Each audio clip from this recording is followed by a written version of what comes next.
2 ஆறையும் அதில் மண்ணள்ளி வித்து நாசம் பண்ணியது யார்? மலைகளை கல்குவாரி என்று வெட்டி, எம்சான் என்று வெட்டி நோரிக்கி தாயின் மாரை கரியாக பார்த்தவர்கள் யார்?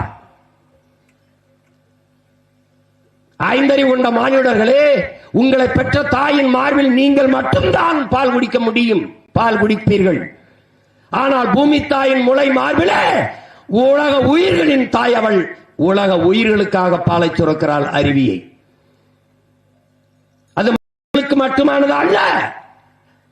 ஆடு மாடுகள், புல்லு பூண்டு, நாய் நரி கொக்கு காகம் குருவி தே பூச்சி வண்டு எல்லாவற்றுக்கும் பூமி தாயின் மார்பிலே இருந்து வருகிற பால் அருவி ஆறு.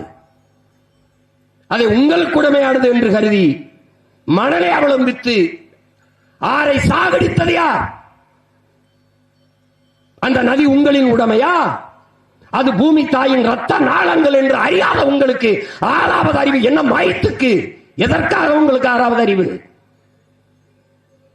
மணலை அள்ளிவிட்டால் 6 மரணித்து விடும் என்கிற அடிப்படை அறிவு இல்லாத நீங்கள் உங்களுக்கு எதுக்கு அறிவியல், புவியியல், இயற்பியல், உயிரியல், வேதியியல் எல்லாம் எதற்காக படிக்கிறீர்கள்? உங்களிடத்தில் பதில் இருக்கிறதா? கல்குவாரி எம்சண்ட் என்று மலையை நொறுக்குகிறீர்களே. நாங்கள் உள்ளே போய் காடுகளுக்குள்ளே மலை அடிவாரங்களில் மேய்வதால் வனவிலங்குகளுக்கு பாதுகாப்பு இல்லாது போய்விடுகிறது என்று வனவிலங்குகள் மேலே அக்கறை வைத்து அதை பற்றி பாதுகாக்க துடிக்கிற பெருமக்களே, உங்களிடத்திலே எங்கள் கேள்வி.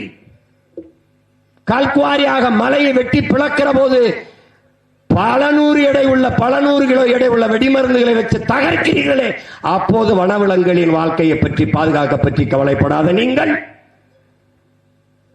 எம்சான் என்று மலையை நொறுக்கி மணலாக்கி குவிக்கிறீர்களே, காசு என்று.